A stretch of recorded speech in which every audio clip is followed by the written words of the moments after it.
Hello and welcome to Generations Gist with Joy, the show where we bridge the gap between the past, the present, and the future with real conversation that matters. I am your host, Joy Onu. As Nigeria marks 65 years of independence, the call for nation building has never been louder, from strengthening institutions to empowering young people, bridging generational divides, and fostering unity in diversity. The journey ahead requires vision, courage, and action. But today, we are putting a special spotlight on women, their contributions, struggles, and sacrifices, and the critical role they continue to play in shaping Nigeria's story. So let's sit down and have this honest conversation about what it will take to truly build Nigeria at 65 and beyond, as we reflect on our struggles, our progress, and our shared future as a people. This and more shall be discussed after this short break. Please stay tuned. We'll be right back. You're welcome back. Like I told you before the break, we are turning the spotlight on something very close to our hearts, the role of women in nation building. As Nigeria celebrates her 65th independence anniversary this October 1st, the big question is, how far have we come as a nation, and what steps must we take to truly build the Nigeria of our dreams, with women actively at the center? But again, nation building is not just about the leaders, it's about the citizens too. So we went out to ask Nigerians, what does nation building mean to them at 65 years of independence, and how do they see women's role in it? Let's hear their thoughts.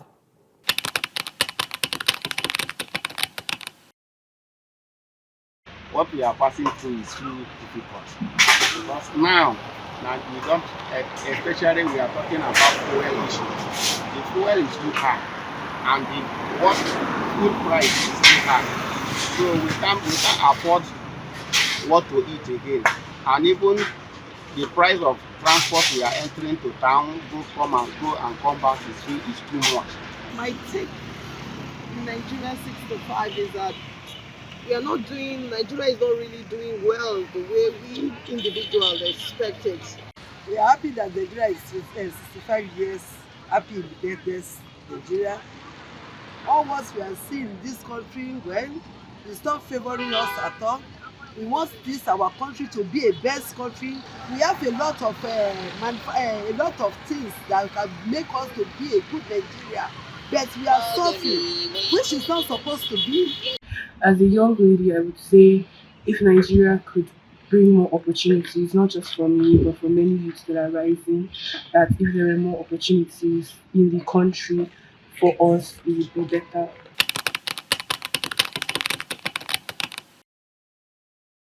Yes, I'm a nation builder. I try to contribute a lot into my nation, and I expect it to be better. I'm a good builder of Nigeria. I too am helping some people, orphanage home. All what I need, I'm bringing there.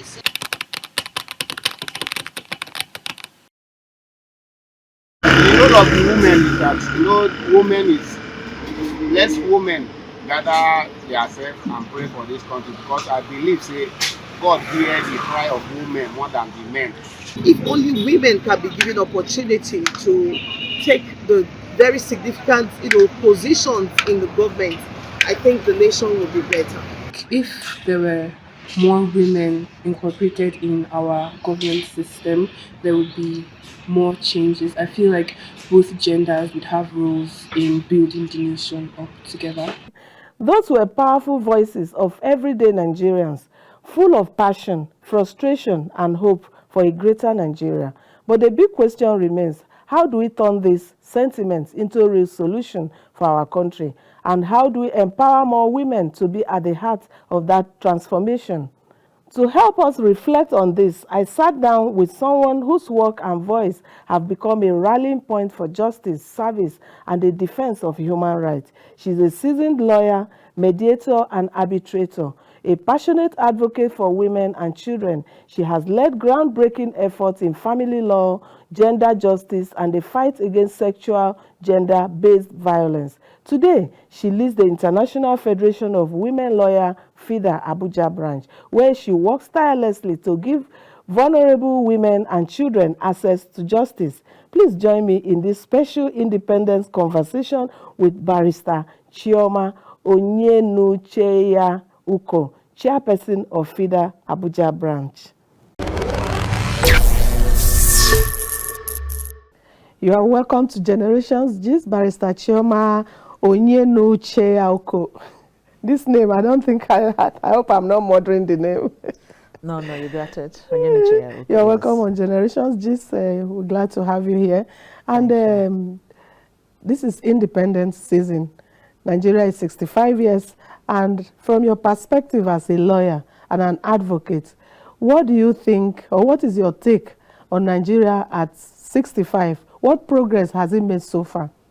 I think that in the areas of progress, as it pertains, my sphere as a lawyer and as an advocate, there is, I'll say that the space for freedom of expression is better than it's been, or gradually better than it used to be, though there are issues around efforts at stifling those expressions, maybe across social media, because I admit sometimes people may abuse those, but then again, there is a better space for people to express their opinions, and canvass their interests. So for me, that's one improvement.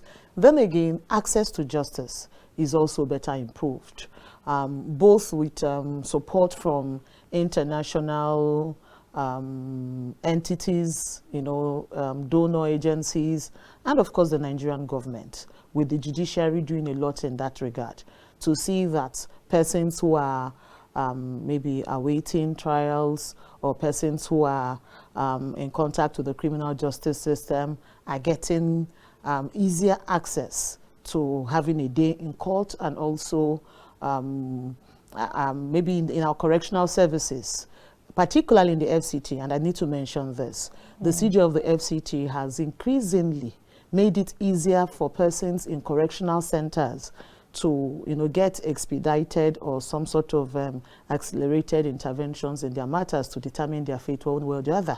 Because despite being in detention, even by court ordered in detention, their right to presumption of innocence subsists until they've been found guilty of whatever offense. So having them have a day in court and not delay that justice, whatever it becomes, is something that I commend greatly, And well, I won't talk about the areas of concerns yet, since we're focused on, maybe the successes or the strides that I think you can say something proceed to the about areas your of challenges. concerns, Okay, yes. because really there are many. And for me, the primary one would be the challenges against women, or women's participation in leadership, in politics and governance. Because while we have a society now where we have many more women who are eminently qualified to hold positions, women who make us proud in global stages, in policy, on the policy tables, internationally. When we come to the Nigerian state, it's as if that space is a bit stifled for them. Many women do not have opportunity to contribute their rich quota to governance in Nigeria, and that's a challenge. Which is why I think that every right-thinking Nigerian, every politician, every leader, whoever that person is, should support the reserved seats bill being canvassed by women. Because what I think that will do for us is to open up the space to allow more women participation in politics. It will make more women be able to represent their people, lend their voice at the legislature, which is a critical arm of government, which is a good place where more women can build capacity in legislating, in policy making, in decisions, because it is from the rich, robust, deliberations that will go on there that they are able to fully represent their people and better position themselves for other leadership roles. And I think it will also allow for better inclusivity and just ensuring that more voices are heard. If we look at what is happening in most countries where women have a better representation in governance, you see that women are very involved and very particular about social justice. Many more women are able to look at issues as it directly impacts the people, beyond just the economics of it, which is a critical thing. But then, of course, how it impacts families, how it impacts our society, how it impacts the right kind of culture, you know. So I think that it's important that everybody supports that bill. And I must also commend the National Assembly so far, particularly the House of Reps. They're doing a fantastic job so far with all the public hearings that has gone on and on.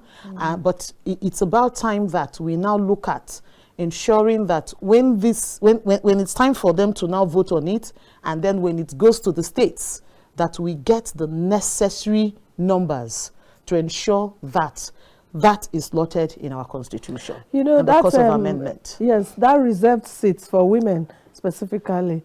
Every woman who wants that to actually happen. Every woman wants that to actually happen. And do you think that is actually realistic in our Nigeria, given what has happened recently, especially some of the women at the National Assembly, the lawsuits and how the outcome and everything? Do you think they will really, the men, being for the women, like being stereotyped as being behind or in the kitchen or inside the bedroom, you think that will actually pass easily? I think it's very realistic. In fact, it is the most brilliant effort made at integrating women, particularly in the legislature. And I'll tell you why I think it's very realistic. As against what had been proposed in the past and what a lot of men were dictated about when they thought that the women were going to shrink their own numbers. What the reserve seats bill seeks to achieve is to have women come in through special seats tailored for that purpose without affecting the numbers that currently exist. So it then means that as many men who are able to find themselves back in the National Assembly or to go, not just the National Assembly, even our state assemblies, to find themselves in the legislature, they are at liberty to still do that. But we're going to now have women who are specifically brought in on the basis of the reserved seats bill. So that way, it doesn't affect the efforts, the credibility, the sellability of those who are suitable to occupy the seats they aspire to. But it will then open a space for women to come in. And then some of those narratives or perceptions about women is also caused because there are very few female voices from those chambers. And because there are very few female voices from those chambers, of course it is the narrative that the popular gender voice you find there gives that holds. So if we're able to get more women into those rooms, those women will also begin to contribute to framing and influencing the tone, the narrative that we get from the chambers. What do you actually think is the reason for, or are the reasons for these women not able to speak out? Is it because of, how do I put it? How many are they? I don't know, because they are not speaking out. They are there. No. You could imagine, you can see that even one, in the person of Senator Natasha, spoke out and she got ahead. If 3 of them, 5 of them come out like that, I'm not saying they should come out and fight anybody. I'm saying speak out. If they come out, all of them gather themselves in unison and they speak out the same way this other woman is speaking out. There is an expression in my place. I'm an Igbo girl, and they will say, like a chicken or a fowl. Let me say a fowl. When a fowl comes into a new place, a fowl will typically stand on one leg, and it takes it a while before it settles down the other leg. And this happens because it's strange. It's trying to learn the ropes where it is. So even where you have women who may be seasoned in that area or in a sector or in any room, and it's just one voice against 90, one voice against 109, one voice against 300, and the chances of that person making meaningful impact is slim. It is in the multiplicity of that noise that amplifies the message. Do you understand? So we may not truly appreciate whatever efforts those who are in the chambers are making now, because it is too little for the necessary impact. This is a game of numbers. Those conversations, the decisions, the deliberations are, they'll be put to vote. So if they make an attempt and they don't have a corresponding number to support it, how far does it go? How many people can one person reach as against the other side who have the numbers? Do you understand? So I think that I'm not going to let's cut our female members of parliament some slacks. I'm not saying they are doing exactly as, I'm not saying they're fantastic, but I'm saying that their challenges are obvious. Their challenges are understandable. And that is why it is important that we get more numbers in women. And beyond just the reserved seats, there are a number of other things that we need to consider. For example, during the public hearing, FIDA Nigeria, submitted a memorandum, and the National Secretary of FIDA Nigeria, Rachel Adejo-Andrew, speaking on behalf of the President, Eliana Martins, did say that beyond just our agitation for the reserved seats, FIDA has a challenge with even the gender denomination language used in the Constitution. Read through the Constitution and you keep hearing he. And we think it suffices in English to just say he. But it is also a mindset programming technique. It makes people think of leadership from a masculine perspective. When you think a leader, you're thinking a man. Because the role has been built against, around that, gender. So it's important that we begin to realistically capture and represent that we are both male and female. I'm a Christian. The Bible says male and female, he created them. And that's how we exist in Nigeria. Can we have that properly represented? Can we also look at some of those other things in the Constitution that seem to, make women appear like they are second-class citizens? Let's look at the issue of citizenship, for example. When a man can donate his Nigerian citizenship to his wife, and the woman cannot donate the same thing to a foreign husband. And I meant a foreign wife when I said to his wife. A woman doesn't have that power. The husband cannot apply for a Nigerian citizenship on the basis of being married to a Nigerian woman. But a foreign wife can do that on the basis of being married to a Nigerian man. So why should that be? It then makes it appear that it is better to be a Nigerian male than to be a Nigerian female. Because as a Nigerian female, there are a few, rights that you are not entitled to. Yet, this is from a constitution that speaks about non-discrimination on the basis of gender, amongst other things. As a lawyer now, and a member of FIDA, what are you people doing about this particular one you are saying? I just said to you that it was one of the points FIDA canvassed strongly during the public hearing. So what are the response? Well, we are hopeful that they're going to consider that when they come to the voting point, because we don't, the documents are not out yet, but from what we have suggested, and I imagine that it won't be only FIDA who is making that very important observation, there have been series of conferences and committees and all of those who have also pointed out such anomalies. I'm hopeful that with the kind of good faith that appears, it appears the current constitutional amendment committee is showing some good faith. With that level of good faith that we're seeing, we're hopeful that they will capture all these sensibilities and ensure that everybody, we're able to sow the right seed, with our constitution being the ground norm of a country, a society that is truly egalitarian, where male and female are equal citizens. Yeah, and specifically now about women, do you believe that women have contributed a lot to nation building? Absolutely. From the beginning to now, and maybe our expectations. Do you think women have really done well in contributing to nation building in Nigeria, regardless of all the challenges that we have? In fact, without any hesitation, the answer is yes. But I'll tell you, the pain is not just that women have contributed immensely, immensely. Nation building at the stage where we are, 65 years post-independence, whatever it is we have achieved in Nigeria has been built on the back of women. It has been built on the back of those women that are not acknowledged. The women who hold our families together. The women who have had to endure unremunerated labor. The women who have had to struggle in the informal sector to hold things together for Nigeria to take shape and grow the way it is growing.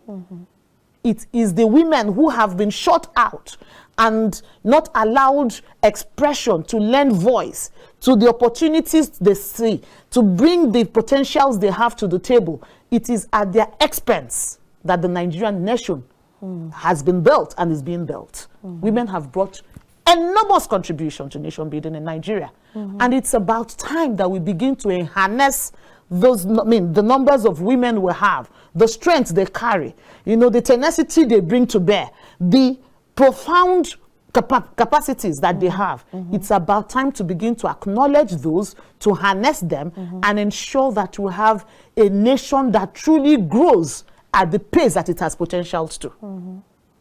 So the answer is an unequivocal yes. Women are contributing, and it's about time that we now give them a recognized voice, a recognized presence on policy tables, whether it is by elections, by appointments. I will say it again. If you look at the amazing things women are doing across, even outside Nigeria, you ask yourself, the only reason why Nigerian women are not as impactful or as, visibly, not impactful, visibly impactful and visibly, seen in the Nigerian polity is simply because the climate here has made it impossible for them to fully apply themselves in a manner that can be seen and fully felt.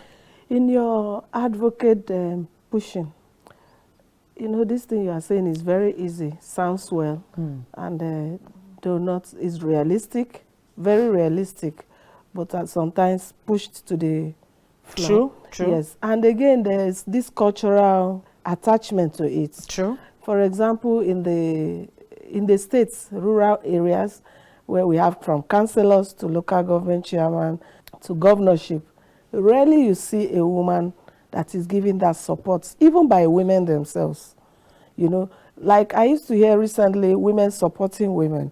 Are women actually supporting women, especially from the rural areas to the town? Are we supporting ourselves as women? I think that women are supporting women, but I think that women are truly, there are a lot of impediments against them. But women are supporting women, and I'll explain what I mean. So, while at the end of the day, the focus is on having a woman, regardless who she is, so long as she's a woman that has capacity.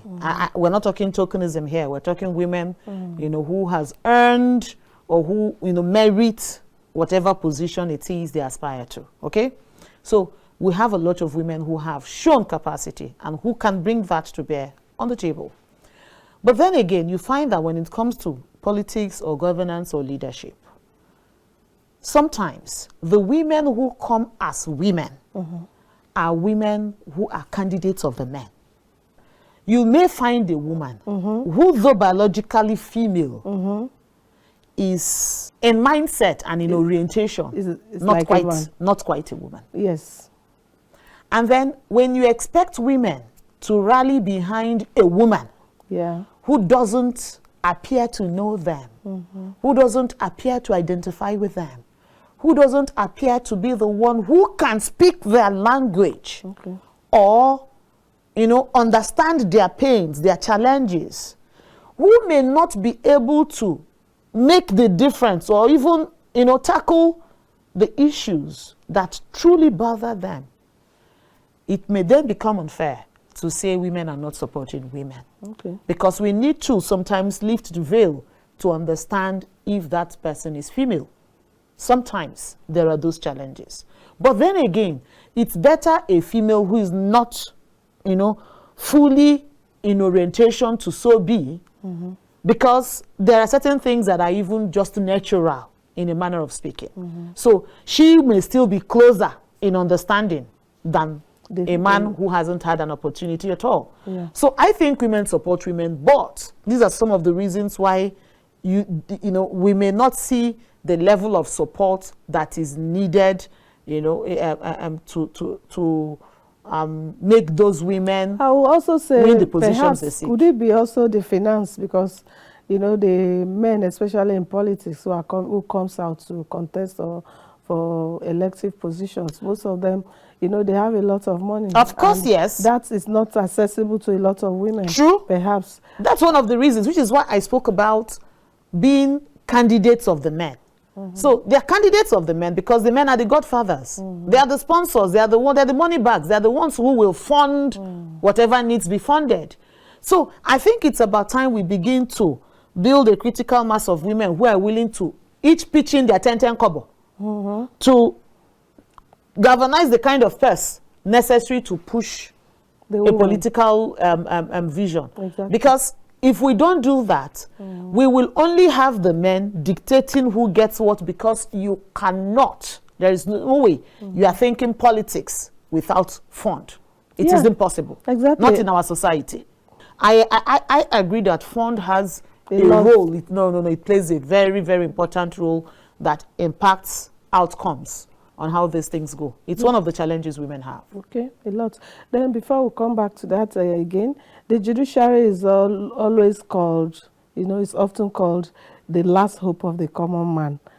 The Nigerians now feel they don't even trust the judiciary anymore. Let me put it that way. It is the last hope of the common man from what we read from secondary school, university. But now, do people actually trust the judiciary? I will admit that I perceive that the trust in the judiciary has declined. I must admit that. But then, even with that decline, I do not think our judiciary is a lost cause. I think that we need an entire cultural reorientation as a people. My opinion is that our judiciary is a representation of us. I do not know of any serving justice or judge or any judicial officer who is not from the Nigerian society. What it means is that it is what we produce as a people who will eventually go to universities to go and read law, who will become lawyers after they've been called to bar, who would work and aspire and grow into becoming judicial officers if they so have chosen that path. It is from amongst us that these people are harvested. That's where they are manufactured. We manufacture them. So because we manufacture them, though they have undergone a more professional training that should make them become better than they were, that should refine them to fit the mandates given to them or the task that they have undertaken.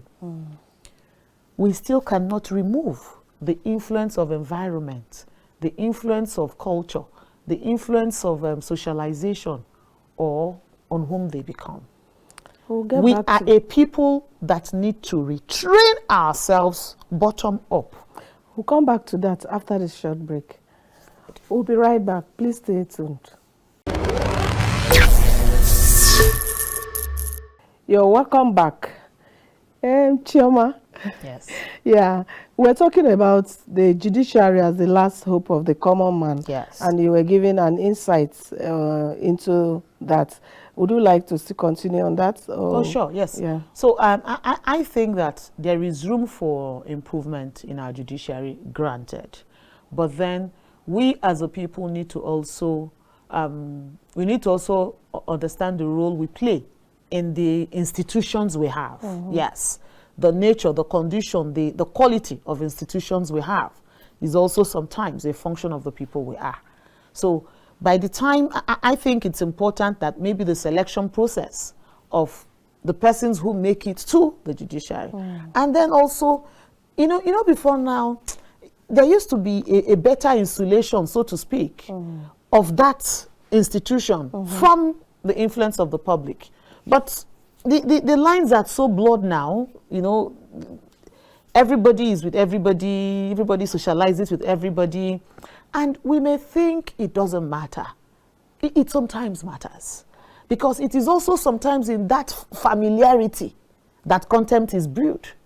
It may well be in that familiarity that the people are beginning to think, even where there has not been any subversion of justice, just the perception of it, the thought of it, the imagination of it begins to attack the quality of that truth. And then somebody can say, how can you say, no, it's because they are in-laws, it's because they are friends.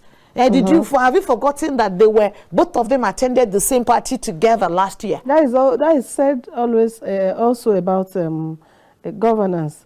Each time there are cases, celebrated cases in Nigeria, everybody will be like, oh, it will not go far. This person cannot. Do you understand? And that perception, how can we change that? That is what I'm saying. So sometimes perception becomes a contrived reality. It becomes very difficult to debunk it, particularly in a situation where we can be, the judiciary cannot stand up for themselves to come and talk. The only avenue they get to express themselves is through their judgments. How many people read those judgments? In fact, what even goes to the public space is only snippets of maybe the conclusions. Nobody reads the quality of the argument or the rationale, the reasoning behind that decision that is reached. Because it is in doing that that one can then evaluate truly whether that outcome reached was just, fair, or not. So it is in the way that these perceptions, are derived that the truth or otherwise becomes, a conclusion is reached on that. I would like to ask you again, you are the chairperson of FIDA. And I know you work with women and youth who could not access or cannot access justice. As an organization, what practical step are you taking to make justice more accessible to these vulnerable people? Oh, we take a lot of steps. We take, of course, I'm the chair of FIDA in Abuja, and I'll speak, with Abuja in view, yes. So what we do in FIDA, and this has gone on even from since before I became chairperson, and we've only just sustained those noble initiatives. FIDA takes legal clinics to rural communities, to schools, to public places. We don't only just wait for people to come to us, to persons who are in imminent threat of violence or persons who are suffering one abuse or, whatever it is. We don't only wait for them to come. We take it to their communities. And then we try to also offer these services in local languages, in simpler terms that can help understanding. Because sometimes the reason people do not access justice is not because there is any institutional impediment against them. Sometimes it's also a mindset impediment. It may just be that they don't even understand that these remedies exist in law. It may be that they don't understand that there are institutions or opportunities for them to seek redress. So we do a lot of public enlightenment. We offer free legal advice, and then we also offer legal representation, all at no fee, to deserving members of the society. who are, of course, poor women and children and persons with disabilities.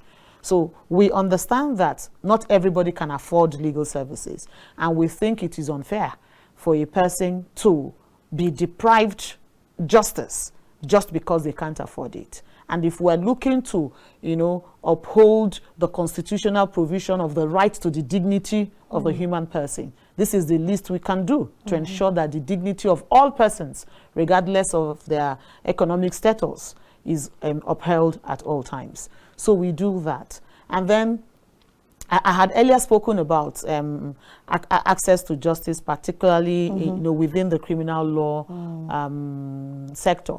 We also take interventions to our custodial centers. Okay. We've done a lot of that, even recently, in solidarity with the CJ of the FCT. But even as an entity, we also go alone. Just on Thursday, I think, either Wednesday or Thursday, last week, we were at the Suleja Correctionals. And we attended to the female inmates who do not have legal representation. And those we do, we also appraise, the quality of service they are getting, advise where we can, and all of those. Sometimes it may even just be in the counsel you give or in the encouragement that you give to them in that time. And then we also try to simplify statutes, laws. We have a lot of them that are in simplified versions: the Violence Against Persons Prohibition Act, the Child Rights Act, Persons with Disabilities Act. In all of those, the Disabilities Act, we bring them in forms, like in capsule forms, where every member of society can easily understand what the law is saying. And some of them are also illustrated with images to aid understanding. Outside those who are the correctional centers and other centers like that, how do you also assess, or how would somebody who needs law attention or lawsuit litigation and cannot afford it, how can they locate you? How can they reach out to you people? Or is it that you hear a story about those people and go there to meet them? Because some are not even aware. They don't even know their rights. So they continue to go through certain situations. So how are you, the organization FIDA, now going to reach out to this set of people, apart from you guys going to meet them at the correctional centers, or maybe hospitals, or those with disabilities that you are saying? What about those who are somewhere in a hidden, maybe in the village, in the remotest areas, and their rights are being stampeded upon? How do you reach out to those people? And how do you tell them? How are you going to tell them now, or let them know that there is a particular organization that can cater for them? Okay, so there are 46 branches of FIDA Nigeria across the states. So what it means is that for whichever state a person is, there is a FIDA close to them. And even if that FIDA office is at the maybe capital city of that state, we have our centers that are spread across. And then we have also trained paralegals in our communities. In fact, most of the cases that will come to the FIDA office come because they have been referred by someone. And it's usually those are paralegals who are in the areas, in the rural areas, in the suburbs, in the grassroots, mixed with the people. They're usually the ones who will say, oh, okay, this is the case you should take to FIDA. Last month, in August, yes, I think about the 16th of August or so, we went to Kuje Area Council. And what we did there was, we had previously trained paralegals in Kuje. My predecessor, Chibuzo Morin, also did that during her tenure. And those paralegals that we trained in Kuje Area Council, with support from FIDA Nigeria, we now went to introduce them and train them to lend support to the primary health center in Kuje Area Council. So what it now means is that with the support, with the immediate intervention of our paralegals who are part of the community, and the primary health center that is also a service provider in the community, any matter that needs FIDA's intervention, on quick dial, they will dial the FIDA office. Okay. They can reach us. They can call me. They can call any member of the EXCO or any of our other members that they have their contact. And we have a platform where we are with them on a WhatsApp platform where we interact directly. And we have that replicated across. And then we are all over social media. If you type FIDA Abuja Branch now, wherever, whether it's on Facebook or on TikTok or on wherever, we're everywhere.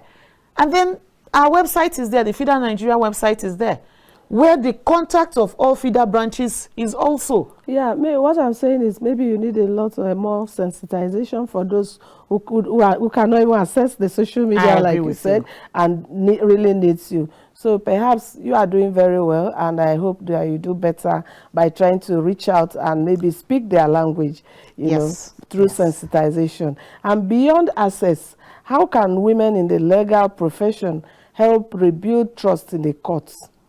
You know, we talk about trust now. How can women rebuild the trust in the court and strengthen Nigerian justice to make Nigeria a better place as we approach Nigeria at 70? Well, I think because trust is an earned virtue, the only way women can do that is by epitomizing the society we wish to have. When a person thinks of a Chioma Onyenucheya-Uko, for example, what do they imagine? Who do they think of? If somebody hears that Chioma took a decision on a matter, assuming I were to be on the bench, what knowledge of me? How does it impact on how they receive that news of that decision I have reached? You will agree with me that two people may reach one decision and the reaction will vary. It may be the same thing, but the reaction may vary on account of who took the decision. Yeah. Somebody may take a decision and people would just give the person the benefit of the doubt because of the quality of human, because of that person's personality, right? Another person may give the exact same decision and there is already suspicion even before hearing the full facts of the case. So what I think is that we need to have more women who would, lead exemplary lives. I commend most of the women in the legal profession that I've made contact with, particularly the crop and quality of women we have in FIDA Nigeria. It's amazing. Like, it's such an inspiration. In fact, I dare say that it's difficult to be an active FIDA member and not be drawn to emulate those women. Wow. We have a good number of them. We have them in the rank of SANs, though we're hoping to have more. Really, we need to have more women, because sometimes when it comes to mentorship, when it comes to role modeling, people need to see an image of what they are modeling after. They need to see an image of what they're aspiring to be like. So to galvanize more female lawyers to also aspire to a rank, we need to have more of those female SANs so that they can see that it is doable, it is attainable, and it is truly a worthy thing to aspire to.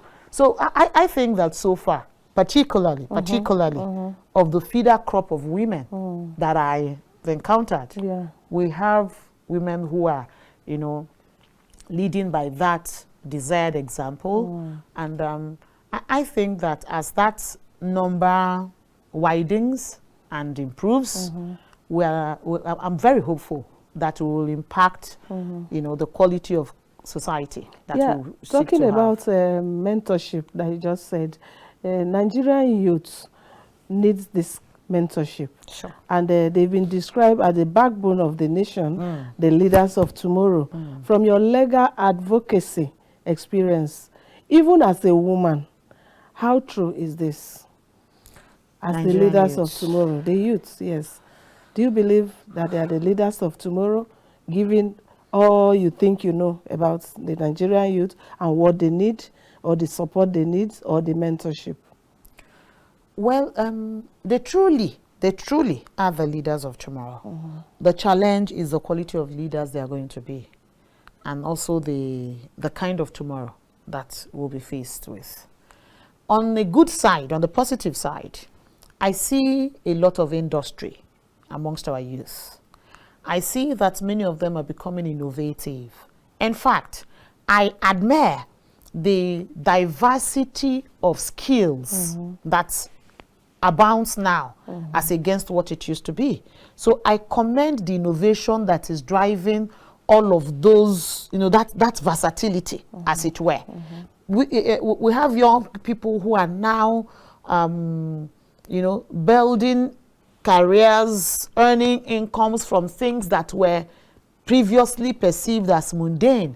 They are getting creative around those and applying those skills for profitability. So I must commend that. That's on the very positive side. Then I think there is also need now to support that with a deliberate cultural orientation. I think that most of our youths are disgruntled. And because they are, I don't think that many of them repose any confidence in the older generation. And because of that, they may not easily, imbibe some of those positive culture that the older generation can bestow to them. So I think that's where there is some sort of, split. So it's important that we're able to do a culture transitioning that helps us maintain identity, helps us maintain the positive values that we are known for as a people, while encouraging and supporting the industry, the innovations, the creativity, that abounds in our youths. And that is also some other place where I think our leaders need to be deliberate. There is nothing wrong with having members of the older generation remain in leadership.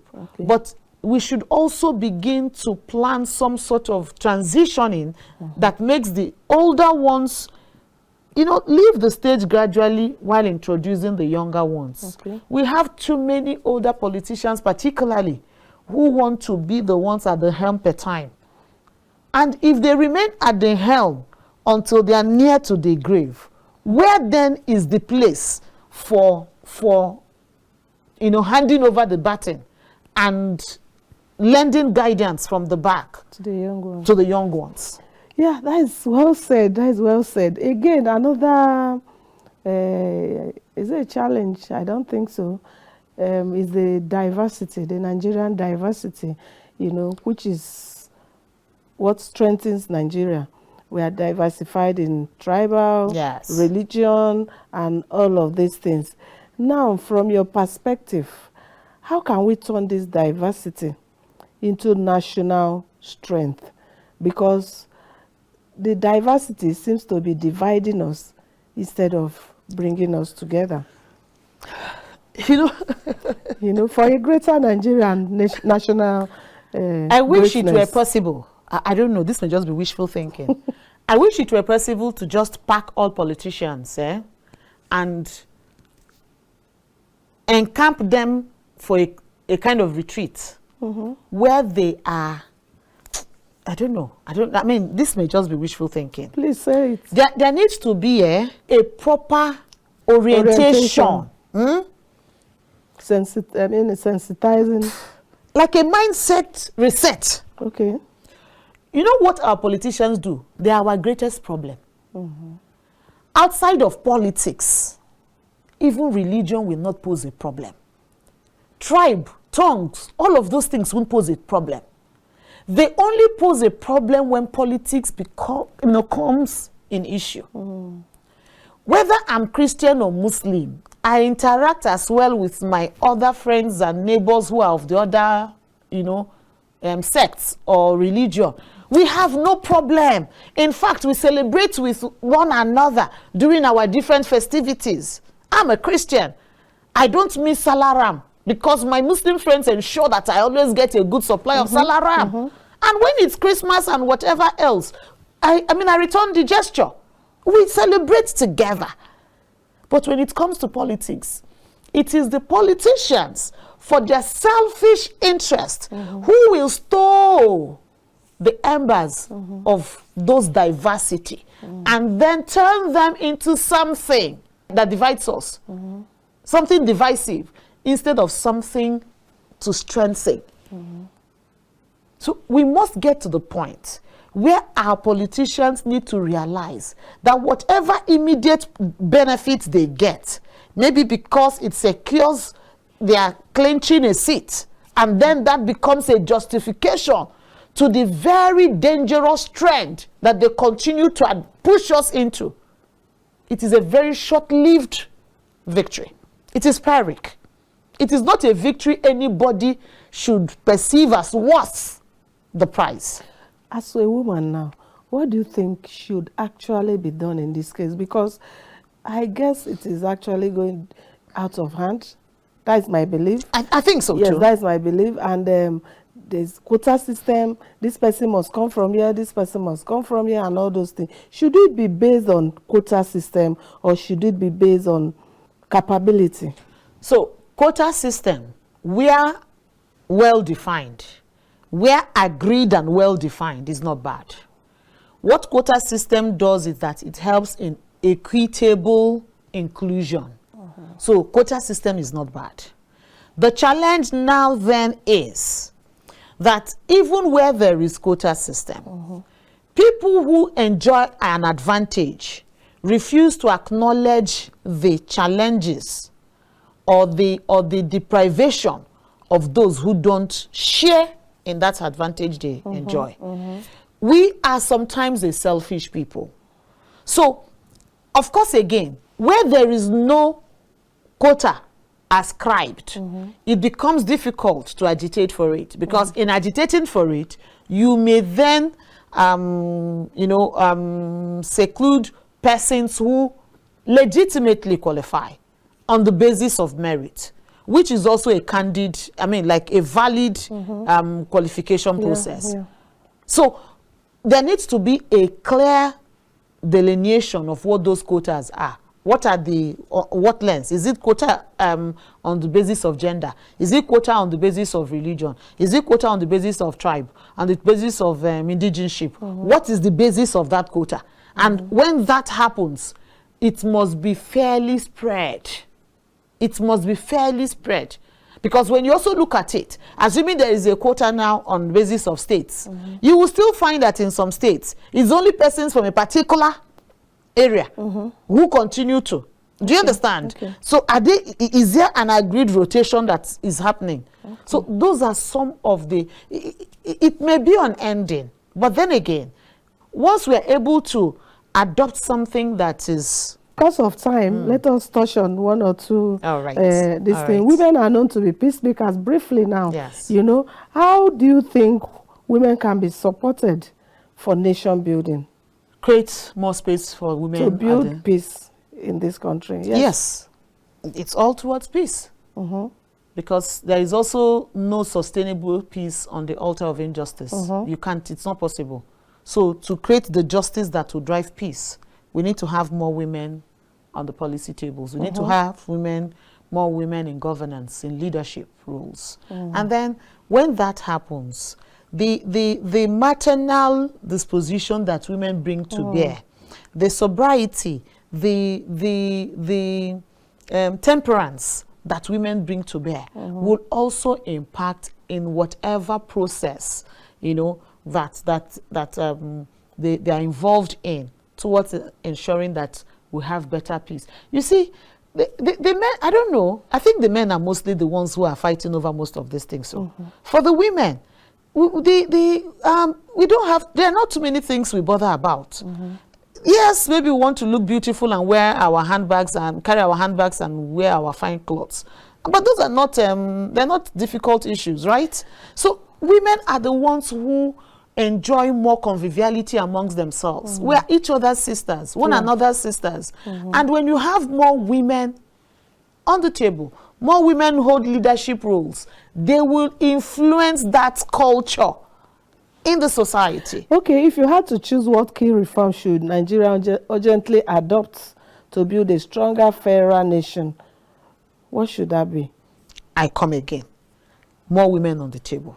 Then finally, if you could leave Nigerian women with one message of hope on this 65th independence anniversary, what will it be? For me, that message is simple. I think it's about time that women debunked the viral myth that women are their own worst enemies. We aren't. Women should love one another. Don't be the woman that tears down another woman. Be the woman who brings her wrapper, in the words of, Mrs. Fayemi, to ensure that you cover another. Be the woman that, shows the example that the society will crave. Be the woman that holds up hope for another. And I think by that, we'll build a society that we'll all truly be proud of. Thank you very much, Chioma Onyenucheya-Uko, for coming on this show. Thank you very much. Thank you so much. We look forward to having you next time. Thank you. It was such an insightful conversation. Thank you very much. Thank you. I'm grateful.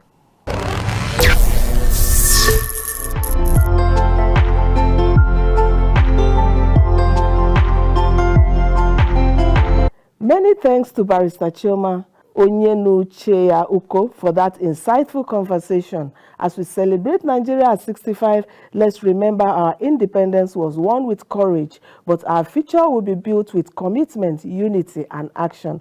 One thing is clear, nation building is a collective effort. Leaders must lead with integrity, citizens must engage responsibly, and women must continue to be given their rightful space in decision-making and national development. Together, we must push for a better future. And on that note, we wrap up this week's episode of Generations Gist with Joy. For sponsorship, partnership, or more information about the show, please contact us at generationsgistwithjoy@gmail.com. And don't forget to follow and engage with us across all our social media platforms. This has been our Independence Special. From all of us here, Happy Independence, Nigeria. Remember, your generation is your identity. And always be your brother's keepers. Let's keep believing, keep building, and keep the Nigerian spirit alive. I am Joy Onu. See you next time.